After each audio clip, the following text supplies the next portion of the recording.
बिना पति की आज्ञा के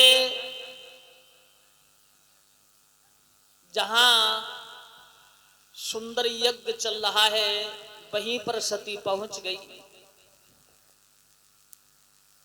क्या देखा?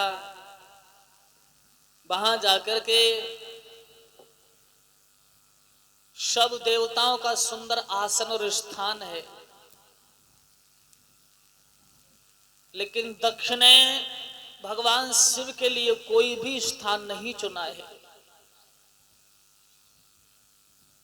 और ऐसा दृश्य देख करके सती को ये अच्छा ना लगा। सोचने लगी, जहां हमारे पति का सम्मान नहीं वहां हमारा बैठना उचित नहीं। मां के पास पहुंची हैं तो मां ने भी यही कहा, तुम आ गई, तुम्हारा वो पति भिखमंगा तो नहीं आया है? जो उसकी अन्य बहनाएं थी वो भी ताली मार के हंसने लगी। देखो, इनके पास कोई दूसरी सवारी नहीं थी, इस नादिया पर ये बैठ करके यहां तक आई। एक बोली, घर में है ही क्या? जो भी था वो सब समाप्त हो गया है।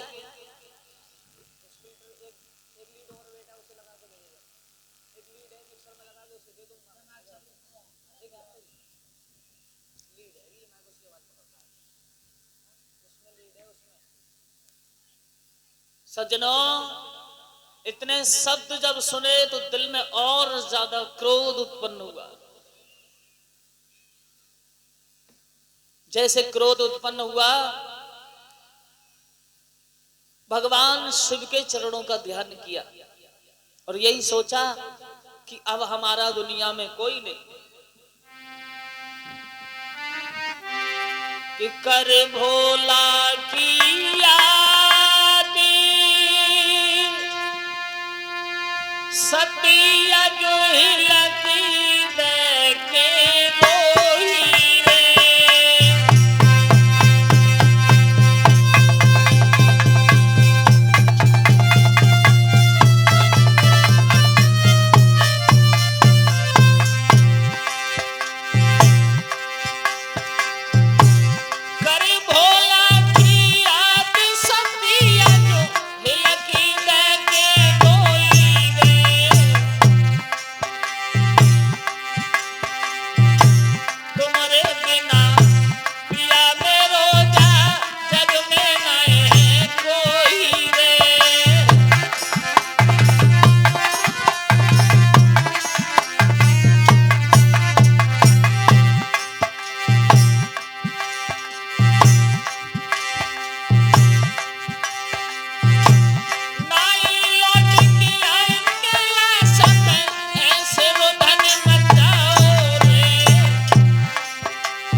कि सती यज्ञ में कूद गई, हाहाकार मच गया। मारो मारो। नंदी ने उपद्रव मचाना शुरू किया है। सज्जनों, क्या देखा? जहां हाहाकार मचा हुआ है, जो यज्ञशाला पर यज्ञ के रक्षक श्रद्धालु खड़े थे, उन यज्ञ के श्रद्धालु रक्षकों ने नंदी की पेश जब नहीं जाने दी तो नंदी वहां से चल दिए कैलाश की ओर। और कैलाश पर्वत पर पहुंच करके त्रायमान त्रायमान त्रायमान कह करके भगवान भोले बाबा के चरणों में गिर गए।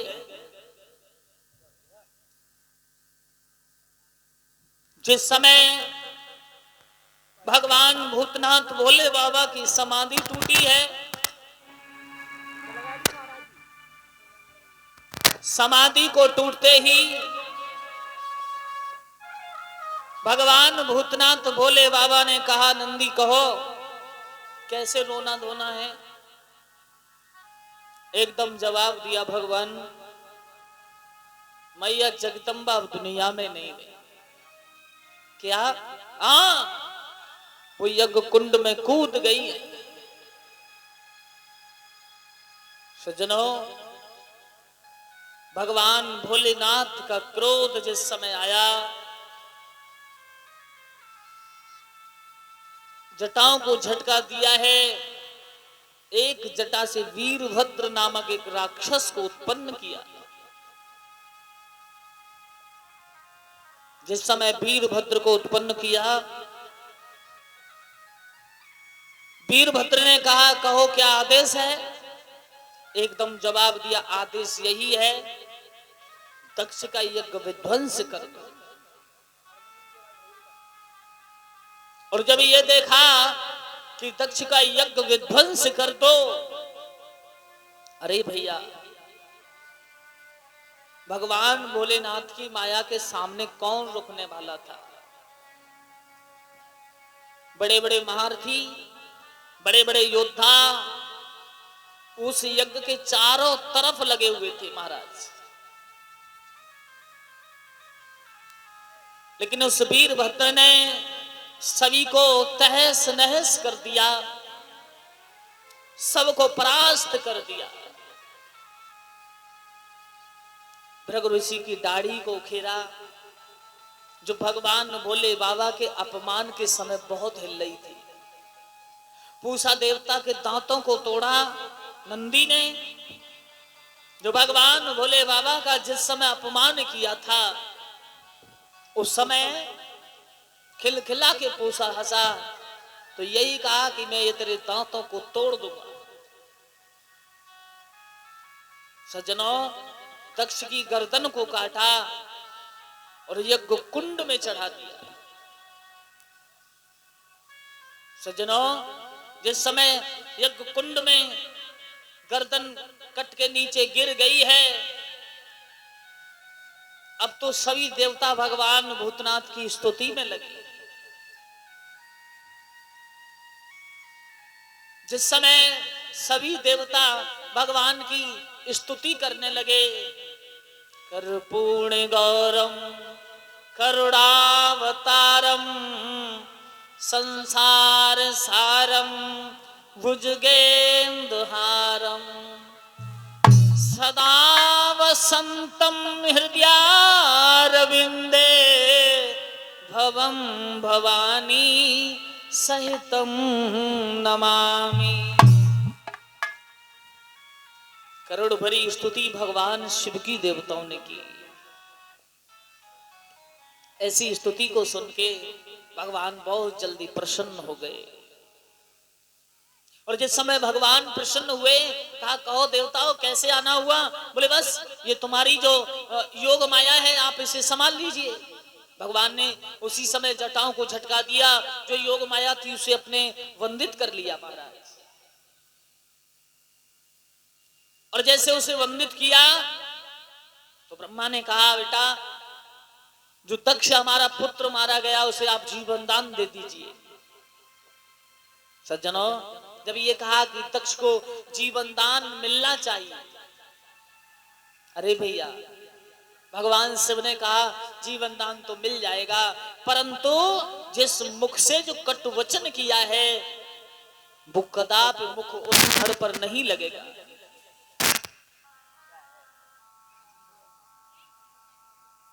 आज उसी समय महात्मा सुखदेव कहते हैं, हे महाराज बड़ा आनंदमयी जीवन, यही कहा भगवान ने त्रिशूल उठाया और त्रिशूल उठा के प्रभु आगे की ओर चले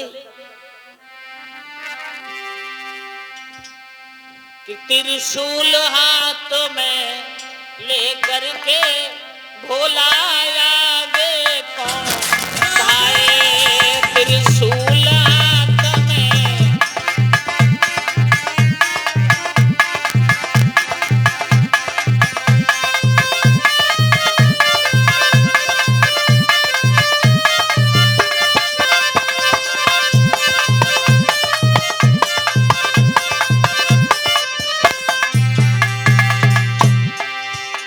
त्रिशूल हाथ में लेकर के बोला आगे कौन आए, त्रिशूल हाथ में।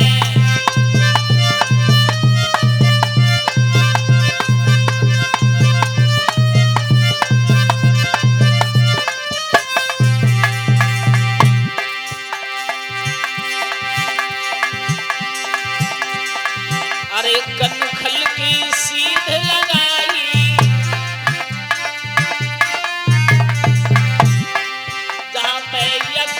रचो है भाई,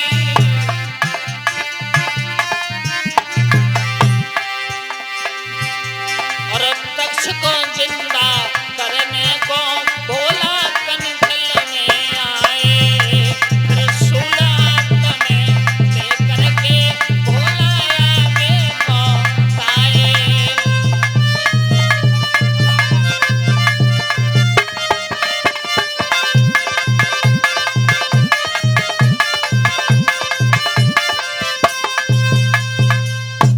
सज्जनों, भगवान भोले बाबा त्रिशूल लेकर के और आगे की ओर गए।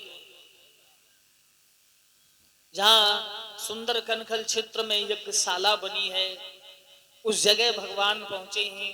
क्या देखा, सती यज्ञ कुंड में कूदी। उस समय भगवान विष्णु का यह आदेश हुआ, अग्निदेव हमारे मां के शरीर को आंच ना आ जाए। पवन देवता से कहा कि आप अंदर प्रविष्ट हो जाओ, हमारे मां के शरीर को थोड़ा शीतल बनाए रखना। सज्जनों, अग्निदेव ने मां जगदम्बा के शरीर को जलाया नहीं, सुरक्षित रखा है। पवन देवता ने शीतलता प्रदान की। भगवत प्रेमियों, भगवान शिव ने कहा भैया कोई बात नहीं, इसको हम अब जीवन दान नहीं दे सकते। बोले जीवन दान तो देना पड़ेगा प्रभु, जो कार्य प्रारंभ हुआ वो संपन्न होना बहुत जरूरी है। क्यों महाराज? हाँ, वो इसलिए कि शुभ कार्य को या प्रारंभ ना किया जाए, और प्रारंभ हो तो परीक्षित महाराज संपूर्ण होना चाहिए।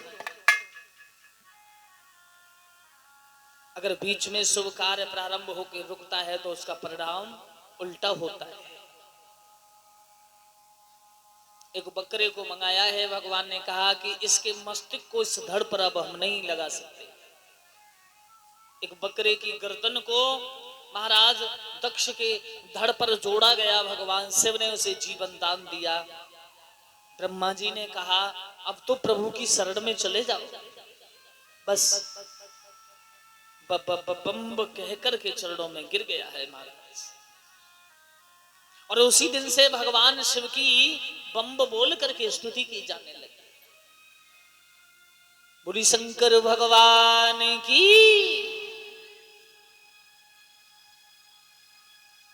भगवान ने मां सती के शरीर को उठाया, उस कुंड में से निकाला, अपने कंधे पर रखा, तीनों लोकों में भागते हुए फिर रहे।